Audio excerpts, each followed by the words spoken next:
আলাউদ্দিন জাহাদি এক মারাত্মক চিজ, আমাকে খেপাবেন না, আমি সম্মানের সাথে বলছি। মেহমান হিসাবে বেশি জোর গলায় বললাম না, এখানে আমার কিছু বিধি নিষেধ আছে। আমি এই দেশে এসেছি, কিছু আইন মেনে আমাকে চলতে হবে। আমি সম্মান দিয়ে বলছি, আমি আলাউদ্দিন জাহাদি এমন এক মারাত্মক চিজ, যাকে ধরি খালি হাতে ধরি না, ছাই দিয়েও ধরি না, প্লাস দিয়ে টিপ মেরে ধরি। আজ আপনি আশ্চর্য হয়ে যাবেন, যাকে সুন্নি বলছে আমাদের কিছু মৌলভী সাহেব, যাকে সুন্নি বলে প্রচার করছে আমাদের কিছু মৌলভী সাহেব, এই মৌলভী সাহেবের কেতাবে লেখা আছে মসজিদের ভিতরে ইমামের সামনে আজান দেওয়া সুন্নাত।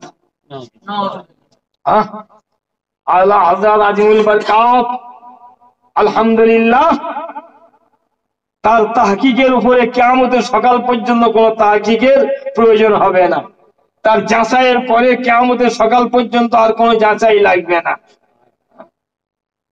তিনি যেভাবে আমাদের সামনে কোরআন হাদিসের আলোকে মসলাকে সাফ করে দিয়েছেন, প্রয়োজন হবে না। আমরা তো তাই মনে করি। আমার মতো একটা মৌলভী সাহেব আলা হযরতের মসলাককে যাচাই করবে, বিরোধিতা করবে? কখনো হতে পারে না। আবু হানিফা রাহমাতুল্লাহ আলাইহির পাশে একটা রায় কায়েম করবে আমাদের মতো একজন মৌলভী সাহেব? যে বড় লজ্জার কথা হবে না? বর্তমানে দেখুন, কোন আলেম নয়, কিছুই নয়, একটা স্কুল কলেজের ছাত্র, তাকে লোকে আল্লামা বলছে, তাকে শায়েখ বলছে। আর আবু হানিফা রাহমাতুল্লাহের মাযহাবের সমস্ত খেলাফ কথা বলে যাচ্ছে। সুপ্রিম কোর্টের প্রধান বিচারপতি রায় দিচ্ছে, আর একটা মূর্খ টোটোওয়ালা বলছে ভারতের সংবিধানের কোন ধারার উপরে এই রায়টা হলো আমি জানতে চাই, চ্যালেঞ্জ করছে। তো কত বড় একটা হাস্যকর কথা। তা বর্তমানে তাই, যেখানে আবু হানিফা রাহমাতুল্লাহ আলাইহি মাসলা বলেছেন ব্রাদার ইসলাম, সেখানে আহলে হাদিসের মৌলভী আবু হানিফা রাহমাতুল্লাহ আলাইহির মাসলাকের বিরোধিতা করছে, কিন্তু তাতে আমার কোনো যায় আসে না। কেন? যে বাহিরে আছে তার বিরোধিতায় কিছু যায় আসে না, কিন্তু যে মাসলাকে আলা হযরতের মানুষ বলবে, যে হানাফি মাযহাবের মানুষ বলবে, তার জবান দিয়ে যদি বার হয়ে যায় তখন কিন্তু দুঃখের কারণ হয়ে যাবে। আমাদের কিছু মৌলভী সাহেব প্রকৃতপক্ষে এখন মৌলভী নয়, মুফতি তো হওয়া দূরেরই কথা, মাওলানা হওয়া দূরেরই কথা, এরা প্রকৃতপক্ষে মৌলভী নয়। তাদের জবান দিয়ে এই কথাই বার হচ্ছে। আবু হানিফা রাহমাতুল্লাহ আলাইহির শাগিরদগণ ইমাম আবু ইউসুফ, ইমাম মুহাম্মদ আবু হানিফা রাহমাতুল্লাহ আলাইহির সমস্ত মত মাননি, তারা নিজেরা মত পেশ করেছেন। আরে জাহেলের জাহেল, তুমি তাদের খবর রাখো, তোমার তো জানা নাই আবু হানিফা রাহমাতুল্লাহ আলাইহির কোন শাগিরদ আবু হানিফার মতো ইমাম ছিলেন না। ইমামদের অনেক ভাগ আছে, ওদের বলা হয় মুজতাহিদ বলা হয়। আপনারা বুঝবেন না। সুপ্রিম কোর্টের জজের সামনে বড় বড় ব্যারিস্টাররা যে আর্গুমেন্ট, যুক্তি তর্ক দেওয়া নেওয়া করে, ওইগুলো যদি সাধারণ থেকে সাধারণ মানুষের সামনে আনা হয় তো মানুষ বিভ্রান্তির মধ্যে পড়ে যাবে, তাই না? তা আজকে সেই বড় বড় জিনিস, যেখানে আবু হানিফা রাহমাতুল্লাহ আলাইহির কথা, ইমাম শাফির কথা, ইমাম মালিকের কথা, এইখানে যদি সাধারণ মানুষের সঙ্গে তারা যে সমস্ত কোরআন হাদিসের দলিল আদিল্লাহ পেশ করেছেন, এখানে যদি আমরা পেশ করতে যাই, তা সাধারণ মানুষের মধ্যে একটা বহুত বড় বোঝা চাপিয়ে দেওয়া হবে, তাই না? তা আমরা অত বড় লোডে যাব কেন? আমাদের কথা হচ্ছে এই, আবু হানিফা রাহমাতুল্লাহ আলাইহির মাযহাব আমরা মানি, আবু হানিফা রাহমাতুল্লাহ আলাইহি যেটা রায় হবে সেটাই হচ্ছে আমাদের শিরোধার্য। ইনি এখন বড় মাওলানা হয়েছে, কি বলছে? আবু হানিফা রাহমাতুল্লাহ আলাইহি একটা মসলা যদি না মানে তো সে কি হানাফি থাকবে না? আরে পাগলা, আবু হানিফা রহমাতুল্লাহ আলাইহির একটা মশলা মানবে না আর কেন? হ্যাঁ? তার কারণটা কি? না, ওটা তো অন্য ইমাম তো জায়েজ বলেছে, তাহলে তুমি ছাড়া ছাগল হয়ে গেলে। হ্যাঁ? যেটা সুবিধা সেইটাই তুমি নিবে।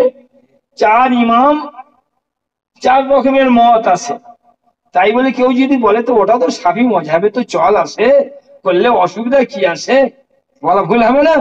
হ্যাঁ, যেহেতু আমি হানাফি, আমি আবু হানিফা রহমাতুল্লাহ আলাইহির মজহাবে চলার জন্য আমি প্রতিশ্রুতি দিয়ে দিছি, এখানে শাফি মজহাব মানলে হবে না, ইমাম শাফি রহমাতুল্লাহ আলাইহির রায় নিলে আপনার নামাজ হবে না। কিরকম হবে না? আপনারা মাথা মশা করেন না? তো মাথা মশা করা সম্পর্কে ইমামদের মতভেদ আছে। ইমাম মালিকের কাছে সম্পূর্ণ মাথা মশা করা ফরজ, ইমাম শাফির কাছে আংশিক, এই হয়ে গেল মশা। ফরজ এতটুকু করলে ফরজ আদায় হয়ে গেল। আর ইমাম আবু হানিফার কাছে 4 ভাগের 1 ভাগ করা ফরজ, সম্পূর্ণটা করা হচ্ছে মুস্তাহাব। তাহলে আবু হানিফা রহমাতুল্লাহ আলাইহির নিকটে 4 ভাগের 1 ভাগ মশা যদি কেউ না করে, যদি মাথায় হাত বুলিয়ে দেয়, সামনের কিছু চুলে হাত দিয়ে দিল, তার ওযু হলো? হ্যাঁ? তার পিছনে নামাজ হবে? হবে না। শাফি মাযহাবে হতে পারে, তারা শাফি, ইমাম শাফি রহমাতুল্লাহ আলাইহিকে তারা মেনে নিয়েছেন। এর বিস্তারিত আমি যাব না, আপনাদের কষ্ট হয়ে যাবে বোঝার। আমরা যেহেতু হানাফি মাযহাবের মানুষ, 4 ভাগের 1 ভাগ কমপক্ষে আমাদের করতে হবে ফরজ। আমি দেখা যাচ্ছে উনি শাফি, যদিও উনি একজন ইমামের, কিন্তু ওই ইমামের পিছনে আমার নামাজ হবে না। কেন? আমাদের কাছে 4 ভাগের 1 ভাগ মশা না করলে ফরজ আদায় হবে না, তার ওযু হবে না, আর ওনাদের কাছে হবে। এখন কেউ যদি বলে শাফি মাযহাব, তারা তো সুন্নি, কি দলিল দেখেন, ওরা তো সুন্নি, তো ওদের যদি হয় তো আমাদের হবে না কেন? এটা ভুল হবে। কিয়ামতের ময়দানে, হাসরের মাঠে আবু হানিফা রহমাতুল্লাহ আলাইহির মাসলা বলা যদি ভুল হয়, তো সে একটা সওয়াব পাবে, একটা সওয়াব পাবে। আর মাসলা যদি সঠিক হয়, 2 সওয়াবের অধিকারী হবে। হাদিস কোরআন থেকে এই ফ্যাসিলিটি, সুযোগ সুবিধা তাদের দেওয়া হয়েছে। ইমাম শাফি রহমাতুল্লাহ আলাইহির মাসলা যদি সঠিক হয়, তো কিয়ামতের ময়দানে 2 সওয়াব পাবে। আর যদি ভুল হয়, যেহেতু ইজতিহাদ করেছেন, গবেষণা করেছেন, ব্রেন খাটিয়েছেন, চিন্তা ভাবনা করেছেন, তার জন্য একটা সওয়াব পাবে। এখন কেউ যদি বলে উদার হয়ে ওরাও তো সুন্নি, এটা বলা ভুল হবে, আপনার জন্য হারাম হবে। পানিতে যত জীবজন্তু আছে, ইমাম মালিক রহমাতুল্লাহ আলাইহির কাছে পানির শূকর, পানির কুকুর আর পানির ইনসান, এই 3টে বাদ দিয়ে সব খাওয়া হালাল। হ্যালো, হানাফি মাযহাবে মাছ ছাড়া আর কিছু খাওয়া চলবে না। এখন আপনি কি করবেন? কাঁকড়া খাওয়া, কুমিরও খাওয়া চলবে, আর ইত্যাদি 1000 রকমের জীবজন্তু আছে, সব খাওয়া চলবে। কারণ ইমাম মালিক বলতেছেন 3টে জিনিস বাদ, ইনসান, শূকর আর কুকুর, পানিতে হয়, সেইগুলো খাওয়া চলবে না। কিন্তু আপনার ইমাম যখন বলে দিয়েছেন, আর আপনি এই ইমামকে মেনে যখন চলার জন্য নিজে হানাফি বলে দাবি করে নিয়েছেন, আপনার জন্য খাওয়া হারাম হবে। যে ইমাম তাদের হালাল করেছেন তারা খেতে পারে, এ পার্থক্য আমার কিন্তু রেখে যেতে হবে। এখন এরা বলতে চাচ্ছে যে মাসলাকে আলা হাজরাত যদি 2-1টা জিনিস যদি না মানে, সে কি সুন্নি থাকবে না? আমি বলছি মাসলাকে আলা হাজরাতের কোন জিনিসটা নিয়ে আপনারা চলতেছেন? ওলামায়ে দেওবন্দের উপরে বহুত বড় ফতোয়া আছে, সেই ফতোয়া স্টেজে এসে বলতে পারবেন? বললে সাধারণ মানুষ বিভ্রান্তির মধ্যে পড়ে, তাই না? আমরা সাধারণ মানুষ চলছি কি নিয়ে চলছি? মিলাদ নিয়ে চলছি, কিয়াম নিয়ে চলছি, উরুস নিয়ে চলছি, ফাতিহা নিয়ে চলছি, কবর জিয়ারত নিয়ে চলছি, কবরে আজান দেওয়া নিয়ে চলছি, বাহিরে আজান দেওয়া নিয়ে চলছি, আজানের ভিতরে মোস্তফার নাম শুনে চুম্বন নিয়ে চলছি। এইসব জিনিসগুলো পার্থক্য আমরা দেখে দিচ্ছি। যারা বাতিল তারা এগুলো করে না, আর আমরা এগুলো করে থাকি। এখন সেই জিনিসে এখন তুমি হাত ফেলে দিচ্ছ, কি বলছো? মসজিদের বাহিরে আজান দেওয়া এটা নাজায়েজ, কেন? সুন্নাতের খেলাও হচ্ছে। আজান কোথায় দিতে হবে? মসজিদের ভিতরে, ইমামের সামনে, সুন্নাত। যে সমস্ত মৌলবীরা আজ 20 বছর ধরে চেষ্টা করে আজান বাহিরে দিয়েছে, এবার তাদের অবস্থাটা কি হবে? সেই সমস্ত মৌলবীদের একটা অংশ দেখা যাচ্ছে এই মৌলবী সাহেবকে নিয়ে ঘুরছে, আর এই মৌলবী সাহেব বসে বসে মাসলাকে আলা হযরতের বিরুদ্ধে ফতোয়া দিয়ে দিচ্ছে।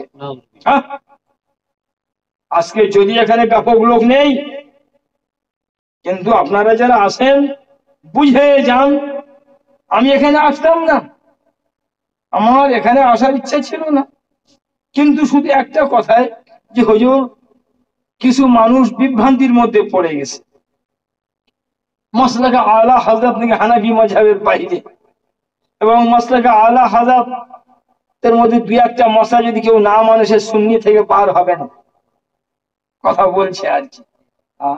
সেই জন্য আমি বলছি, যখন মাসলাকে আলা হযরতের কথা তুমি এনেছ, তো আলহামদুলিল্লাহ আমি সেখানে পৌঁছাবো। আমার যথাসাধ্য আমি বুঝানোর চেষ্টা করব। আলহামদুলিল্লাহ আমি নিজেকে গৌরব করে থাকি নিজে নিজে, যে পশ্চিম বাংলায় মাসলাকে আলা হযরতের উপরে সর্বপ্রথম কলম আমি তুলেছি। আলা হযরতের জীবনের উপরে আমি সর্বপ্রথম আমি কিতাব লিখেছি। একখানা নয়, 3খানা কিতাব আমি লিখেছি। আলহামদুলিল্লাহ মাসলাকে আলা হযরত যেটা আমি মানুষের সামনে এনে দিছি, আমি নিজ মুখে কোনোদিন আমি তার খেলাফ করতে পারবো না। আমি প্রচেষ্টা করে আজ আমি দাফনের পরে আজান আমি চালু করেছি। কেউ যদি বলে দাফনের পরে আজান দেওয়া নাজায়েজ, আমি তাই কোনদিন মাসলাকে আলা হযরতের মানুষ বলবো না। কেন? দেওবন্দীদের মুখে নাজায়েজের ফতোয়া, ওহাবীদের মুখে নাজায়েজের ফতোয়া, তাবলীগী জামাত নাজায়েজ বলে। তুমি কেমন ধরনের সুন্নি যেখানে আলা হযরত 36টা দলিল পেশ করে দিয়ে দাফনের পরে আজান দেওয়াকে মুস্তাহাব প্রমাণ, জায়েজ প্রমাণ করে দিয়ে দিয়েছেন। আজকে তুমি সেটাকে হালকা করে দিয়ে দিচ্ছ। তুমি চলবে কি নিয়ে? মসজিদের বাহিরে আজান তুমি চালু করলে, তোমার সামনে সেই আজান এখন বলে দিয়ে দিচ্ছে, যেটা ভুল। রাসূলুল্লাহর সুন্নাত হলো মসজিদের ভিতরে আজান, আর সেই কথা তুমি চুপ মেরে থাকবে। আর যদি কেউ প্রতিবাদ করে তখন তুমি বলছো এটা ফিতনা হয়ে যাচ্ছে। মসজিদের ভিতরে আজান কোন সময় হয়নি। রাসূলুল্লাহর জামানায় মসজিদের ভিতরে আজান হয়েছিল। জুমার আজান ছিল, একটাই আজান ছিল। কোন আজানটা? যেটা খুতবা পাঠ করার আগে দেওয়া হয়, একটাই আজান ছিল। তো এই আজানটা যদি আস্তে আস্তে হতো, আজান কি জোরে দেন না আস্তে দেন? হ্যাঁ, দেখো যারা মসজিদের ভিতরে দেয় ভালো করে গিয়ে খোঁজ নেন, আস্তে আস্তে দেয়, দেয় না? হ্যাঁ, সব আস্তে আস্তে। আজানের অর্থই তো থাকলো না। আজানের মানে তো ডাকা, আজানের মানে হচ্ছে যথাসাধ্য গলা জোর করে, তাই না? কিন্তু দেখবেন অধিকাংশ জায়গায় যেখানে মসজিদের ভিতরে আজান হয়, আস্তে আস্তে আজান দিচ্ছে। রাসূলুল্লাহর জামানায় একটা মাত্র আজান ছিল, সেটা ওই খুতবার আজান ছিল। আস্তে আস্তে হতো, মানুষ আসতো কেমন করে? সে আজান যদি মসজিদের ভিতরে হতো, তা আওয়াজটা বাইরে যেত কেমন করে? রাসূল পাক সাল্লাল্লাহু তাআলা আলাইহি সাল্লামের জামানায় ওই আজান কোথায় হতো? মসজিদের দরওয়াজা, মানে মেন গেটে হতো। পরিষ্কার হাদিস পাকে বলা হয়েছে, রাসূল পাক সাল্লাল্লাহু আলাইহি সাল্লাম যখন মেম্বারে বসে যেতেন, ইওয়াজ্জানু বাইনা ইয়াদাই রাসূলিল্লাহ সাল্লাল্লাহু আলাইহি সাল্লাম, আল্লাহ রসুলের সামনে আজান দেয়া হতো আলা বাবিল মসজিদ, মসজিদের দরওয়াজায়। দরওয়াজা বললেন কেন? দরওয়াজা কাকে বলে? সেই জামানায় মসজিদে নববী 100 হাত লম্বা ছিল, 100 হাত চওড়া ছিল। তা আমি 1.5 হাত, 2 হাত, 3 হাত, আমি যদি মেম্বারটা ধরি তা 97 হাত দূরে আজান হয়েছে। সেটা ওর মেন গেট ছিল। আস্তে আস্তে আজান হয় না। আবু বকরের জামানায় আজান ওখানেই ছিল, ওমর ফারুকের জামানায় আজান ওখানেই ছিল, উসমান গনি রাদিয়াল্লাহু আনহুর জামানায় আজান ওইখানেই ছিল। তবে লোকজন আরো ব্যাপক থেকে ব্যাপক হয়ে গেল। এই আজানের পরে সমস্ত লোক এসে খুতবা শুনতে, নামাজ ধরতে অসুবিধা হতে আরম্ভ হলো, তখন উনি একটা আজান আরো বাড়িয়ে দিয়ে দিলেন। কিন্তু ও আজান তিনি কিন্তু সরিয়ে যাননি। ও আজান সবসময়ের জন্য যে জায়গায় ছিল ওই জায়গায় সবসময় ছিল। ব্রাদার ইসলাম, পরবর্তীকালে একটা ভুল বোঝাবুঝি হয়ে গেছে। কি ভুল বোঝাবুঝি হয়ে গেছে? যে রাসূল পাক সাল্লাল্লাহু আলাইহি সাল্লামের আমলে যে আজান হয়েছে, অধিকাংশ হাদিসে লেখা আছে বাইনা ইয়াদাই রাসূলিল্লাহ সাল্লাল্লাহু আলাইহি সাল্লাম, আল্লাহ রাসূলের সামনে। বুঝলো তো?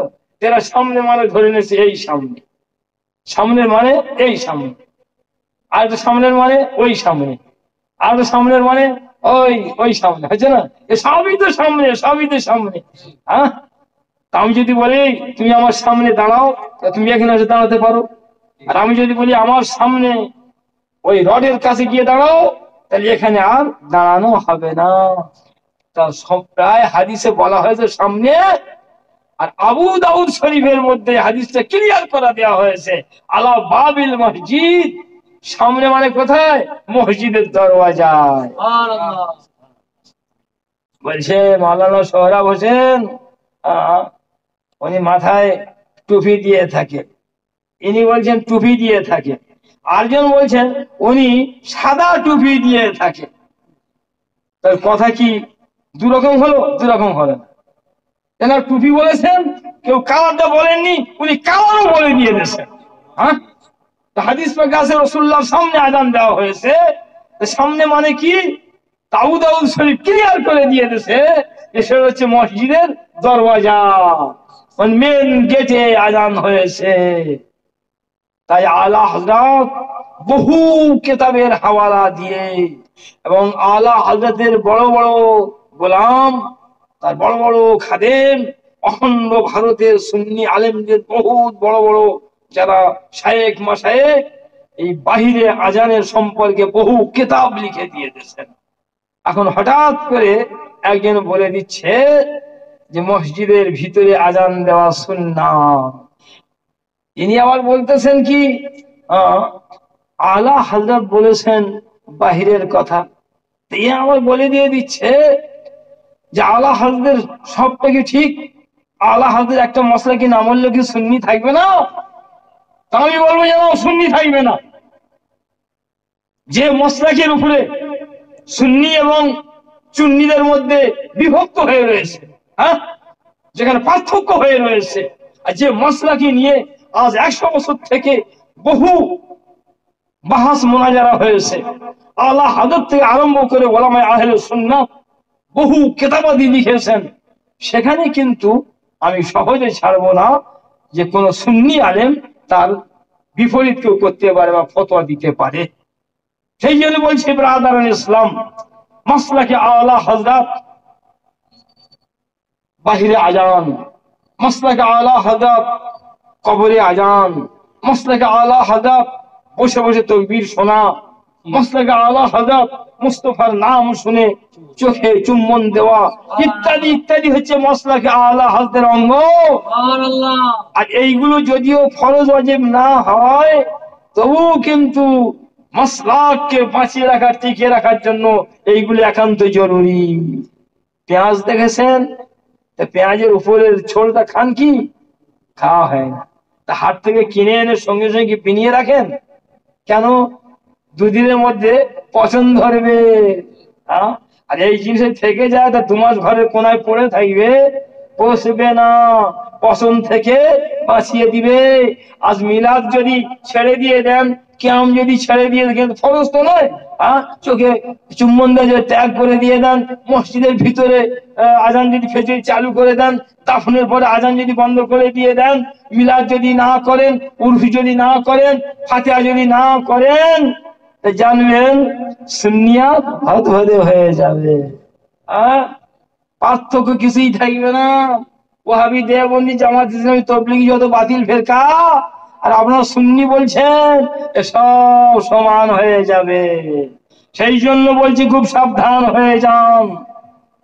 সুন্নি ওলামায়ে কেরাম এতদিন পর্যন্ত যেগুলো সামনে এনে দিয়েছেন, সেইগুলি হচ্ছে মাসলাকে আলা হযরত। তোমরাই তো এনে দিয়েছো, আজকে তোমরা তার বিপরীত যাচ্ছ কেমন করে? এ কথা যদি আপনারা না বলতে পারেন, তাহলে জেনে রাখবেন ভবিষ্যৎ আপনাদের ক্ষতি হয়ে যাবে, বিরাট ক্ষতি হয়ে যাবে ব্রাদার ইসলাম। যাই হোক, আমি আপনাদের সামনে আরো দুই একটা কথা আমি বলে দিয়ে দিই। দিনকাল কিন্তু খুব খারাপ হয়ে আসছে। তরুণ যুবক, তোমাদের কাছে আমার একটা অনুরোধ, মোবাইলের যুগ চলে এসেছে, নেটের মাধ্যমে মানুষ গোমরা হয়ে যাচ্ছে। শত শত তরুণ যুবক আজ নিজেদের মজহব ও মিল্লাতের প্রতি তাদের অনীহা চলে আসছে। নেটের মাধ্যমে তারা আহলে হাদিস ইত্যাদি ইত্যাদি হয়ে যাচ্ছে। আমার একটা অনুরোধ, মেনে চলো। নেটের মাধ্যমে দেখলেই যে মেনে নিতে হবে এমন কথা নয়। এলাকায় যারা বিশ্বস্ত নির্ভরযোগ্য সুন্নি আলেম আছে, তাদের সঙ্গে মত বিনিময় করার চেষ্টা করো। গতকাল একজন আমাকে শোনাচ্ছে, বাংলাদেশের এক বক্তা আব্দুর রাজ্জাক বিন ইউসুফ, সে বলছে, আর আমি 30 বছর থেকে বলছি জুমার দিনে 2 আজান দেওয়া বেদাত। আহলে হাদিসের মৌলভী বলছে, আমি 30 বছর থেকে বলে আসছি জুমার দিনে 2 আজান দেওয়া বেদাত। তা দেখছি আবার 2-3 জন আহলে হাদিসের মৌলভী তার আবার কিন্তু রদ করে দিল। সেই জন্য আমি আর ও কথায় আমি যাচ্ছি না, কিন্তু আমি তোমাদের কাছে একটা কথা আমি বলে যাচ্ছি, মাথায় টুপি দিতে হবে, অন্যথায় নামাজ কি হবে, নাজায়েজ হবে। খালি মাথায় নামাজ পড়বে, কেউ যদি পড়ে তাকে পড়ার অধিকার দিবে? খবরদার না, খবরদার না। নতুন করে কোন নওজওয়ান খালি মাথায় যদি নামাজে যদি দাঁড়িয়ে যায়, ওকে ধমক দিতে হবে, মাথায় টুপি আনবে, তা নাহলে সামনের রক্তে খবরদার আসতে পারবে না। কেন? তোমার জন্য আমাদের সিস্টেম খারাপ হয়ে যাবে। না, আর বলে দিচ্ছি, এখন কি বলছে, আরে হচ্ছে তো বাহির দেশে ওরা দেখছে না মোবাইলের মাধ্যমে, বড় বড় সবাই সব মাথায় টুপি নেই, বক্তার মাথায় টুপি নেই, মুক্তাদির মাথায় টুপি নেই, দেখা যাচ্ছে নামাজ হচ্ছে। আমি একদিন দেখছি বিশাল জামাত, বিশাল জামাত, যে ইমাম দাড়ি চাষা, শুট পরা, মাথায় টুপি নেই। আমার পিছনে দেখতে পাই যারা দাঁড়িয়ে আছে, জুব্বা জাব্বি পরা আছে, মাথায় টুপি দেওয়া আছে, এগুলো সাজানো, এ নামাজ নয়, দুনিয়াকে দেখাচ্ছে। টুপির কোনো গুরুত্ব নেই, পাগড়ির কোনো গুরুত্ব নেই, দাড়ির কোনো গুরুত্ব নেই, পোশাকের কোনো গুরুত্ব নেই।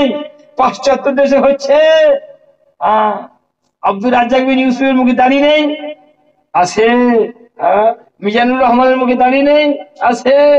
জাকির নায়ক আমার দাড়ি বেশ ভালো লম্বা করেছে, আগে ছিল না, শুট কোট টাই ছিল।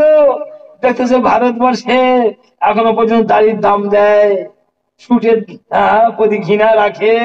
মাওলানা মৌলভী শুট করলে তার কথা নেবে না, সে তাড়াতাড়ি করে দাড়ি ছেড়ে দিয়ে দিয়েছে। অথচ ওদেরই যারা ফলো করে চলে, সেই সমস্ত তরুণ যুবক, তারা কিন্তু মসজিদে এসে খালি মাথায় দাঁড়াচ্ছে। তারা মসজিদে এসে নামাজের পরে দোয়ায় শরীক হচ্ছে না, উঠে চলে যাচ্ছে। সব ওদেরই পড়াশোনা। তাই তুমি দেখতে পাচ্ছি, আরে চ্যানেলে বসে মাথায় পাগড়ি, চ্যানেলে বসে আছে, মাথায় টুপি, চ্যানেলে বসে আছে রুমাল দিয়ে মাথা ঢাকা, আর মসজিদে আসতেছে সেই যুবক খালি মাথায়, মসজিদে আসতেছে, হ্যাঁ, এসে পা ফাঁক করে দাঁড়িয়ে যাচ্ছে, হ্যাঁ, আর হাত এইখানে বাঁধছে না, আমার যেমন সালাম ফেরানো হয়ে যাচ্ছে, তাতে আর দোয়া করলে জাহান্নাম জরুরি হয়ে যাবে, সেই তাড়াতাড়ি করে সরে যাচ্ছে, দোয়ায় সামিল হচ্ছে না। এতে বিভ্রান্ত হলে হবে না, খবরদার। রাসূল পাক সাল্লাল্লাহু আলাইহি সাল্লাম বলেছেন টুপি মাথায় দিবে, খালি মাথায় নামাজ পড়বে না। কানা রাসূলুল্লাহ সাল্লাল্লাহু আলাইহি সাল্লাম ইয়ামুরু বিসিত্রি রাস বিল ইমামা আবিল কালাম সুয়া। আল্লাহ রাসূল সব সময়ের জন্য আদেশ করতেন মাথায় টুপি অথবা পাগড়ি দিতে। সুবহানাল্লাহ। ওয়া ইয়ানহা আন কাশফি রাসি বিসালাম, আর খালি মাথায় নামাজ পড়তে নিষেধ করতেন। আলহামদুলিল্লাহ, এই দেখেন এই পত্রিকা আছে, এখানে খালি মাথায় নামাজ নাজায়েজ বলে এই হাদিস আমি এখানে বলে দিয়ে দিছি। খবরদার, খালি মাথায় কাউকে নামাজ দাঁড়াবেন না। 4 মাযহাবের খালি মাথায় নামাজ পড়া কোন মাযহাবে জায়েজ নেই। আমি 4 মাযহাবের উক্তি এখানে তুলে দিয়ে দিছি। ব্রাদার ইসলাম, নামাজের পরে দোয়া করলে কি ক্ষতি আছে?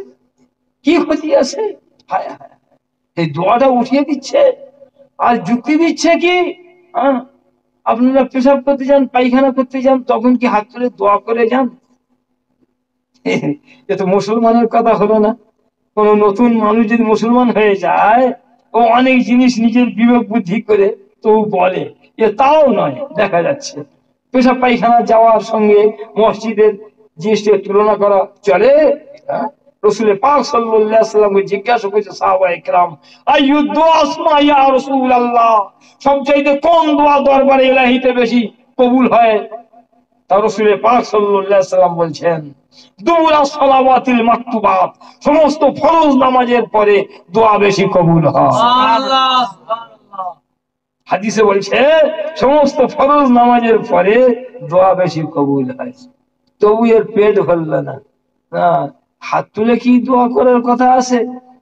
আল্লাহ রাসূল যেখানে বলছেন যে ফরজ নামাজের পরে দোয়া বেশি কবুল হয়, সেখানে আল্লাহ রাসূল হাত তুলেনি। হযরত আসওয়াদ আমিরি রাদিয়াল্লাহু আনহু তিনি বলছেন, আমি আমার বাপের কাছ থেকে শুনেছি, আমার বাপ বলেছেন, কি বলেছেন? সাল্লাইতু মান নবী সাল্লাল্লাহু আলাইহি ওয়াসাল্লাম আল ফজরা, আমি আমার রাসূলের সঙ্গে ফজরের নামাজ পড়েছি। আলাম্মা সাল্লামা, যখন তিনি সালাম ফিরিয়ে দিয়েছেন, এন হারাফা ঘুরে বসেছেন, আর রাফা ইয়াদাইহি ওয়াদা, 2 হাত তুলে দোয়া করেছে। সুবহানাল্লাহ। তো ফের বলছে সমবেত ভাবে কি দোয়া হয়েছে? যেখানে রাসূল পাক সাল্লাল্লাহু আলাইহি ওয়াসাল্লাম হাত তুলে দোয়া করেছেন, সাহাবায়ে কেরাম বসেছিলেন? আমি যদি হাত তুলে দিয়ে দিই, তা আপনারা হাত না তুলে থামতে পারবেন? যেখানে মসজিদ আর ফরজ নামাজ হয়ে গেছে, রাসূল পাক সাল্লাল্লাহু আলাইহি ওয়াসাল্লাম হাত তুলেছেন আর সাহাবায়ে কেরাম হাত তুলেননি। বলছে যে সমবেত ভাবে দোয়ার কথা হাদিসে নাই, তাও পর্যন্ত আছে। রাসূল পাক সাল্লাল্লাহু আলাইহি ওয়াসাল্লাম বলেছেন, লা ইয়াজতামিউ মালাউন, বাজহুম ইয়াদউ ওয়া বাজহুম ইউমিনু ইল্লা আযাবাহুমুল্লাহু তাআলা। যখন মানুষ একত্রিত হয়ে সমবেত ভাবে এক জায়গায় হয়ে যায়, তাদের মধ্যে একজন দোয়া করতে থাকে আর বাকিরা আমিন আমিন বলে, তা আল্লাহ পাক তাদের দোয়াকে কবুল করে নিয়ে। সুবহানাল্লাহ। তাহলে কি আমি দেখালাম? সমবেত দোয়া দেখালাম। আর কি দেখালাম? রাসূল পাক সাল্লাল্লাহু আলাইহি ওয়াসাল্লাম নিজে হাত তুলেছেন, তাও দেখালাম। আর কি দেখালাম? যে ফরজ নামাজের পরে দোয়া বেশি কবুল হয়, তাও দেখালাম। আলহামদুলিল্লাহ, এই পত্রিকার ভিতরে এই 3 হাদিস এখানে দেওয়া আছে। আপনারা নিয়ে মসজিদের ইমাম সেই পড়ে পড়ে শোনা, তবে দেখবেন তরুণ যুবক খানিকটা ঘুরবে। এই মাথায় টুপি দিলে না কেন? কৈফিয়ত করতে হবে। টুপি দিলে না কেন? যদি বলে আমার ভুল হয়ে গেছে, বস আলহামদুলিল্লাহ, মেনে নেবেন। টুপি আছে, যাও সাইডে টুপি আছে, মাথায় দাও। আর তা যদি না হয়, খবরদার, খালি মাথায় যদি আসো, এখানে তোমার ঠাঁই হবে না। কিন্তু এই দিন কিন্তু বেশি দিন থাকবে না। এখন থেকে যদি সজাগ না হন, যখন ওরা 10টা তরুণ যুবক এক হয়ে যাবে, তখন কিন্তু আপনারা কষ্টে পড়ে যাবেন, বিপদে পড়ে যাবেন। সেই জন্য বলি প্রতিটা মসজিদে উচিত, ইমামদের উচিত এই সমস্ত হাদিস গুলো তাদের পড়ে পড়ে শোনানো। জুমার দিনে বক্তব্য রাখবে এই সমস্ত হাদিসের উপরে। খালি মাথায় নামাজ হবে না, এই তার হাদিস। নামাজের পরে দোয়ার জন্য এই হাদিস। কান পর্যন্ত হাত তুলতে হবে বলে 2-3টা হাদিস বলে দিতে হবে। নাভির নিচে হাত বাঁধতে হবে, 2-3টা হাদিস বলে দিতে হবে। ইমামের পিছনে সূরা ফাতিহা পড়া হবে না, 2-3টা হাদিস বলে দিতে হবে। আগের জামানায় যত নামাজ শিক্ষা ছিল সেখানে কিন্তু কোনো হাদিস ছিল না, কিন্তু লেখা ছিল কান পর্যন্ত হাত তুলতে হবে, লেখা ছিল নাভির নিচে হাত বাঁধতে হবে, লেখা ছিল আমিন আসতে বলতে হবে। মানুষ কিন্তু তাই মেনে নিয়েছে, মানুষ তাই মেনে নিয়েছে। কেন? হুজুর বলেছেন, হুজুর লিখেছেন, বড় মাওলানা, তো উনি হাদিস দিলেন না কেন? কোনো জানা ছিল না? না, অবশ্যই জানা ছিল। উনি দেখেছেন যে আমার এই নামাজ শিক্ষা দেখে কোনো মাওলানা নামাজ পড়া শিখবে না। কারা শিখবে? সাধারণ মানুষ। তাদের কাছে অত দলিলের কি প্রয়োজন আছে? আর সাধারণ লোক আলেমদের কথার উপরে, কলমের উপরে এত বিশ্বাসী ছিল যে হুজুর লিখেছেন, ওরা তাই কান পর্যন্ত হাত তোলে, নাভির নিচে হাত বাঁধে।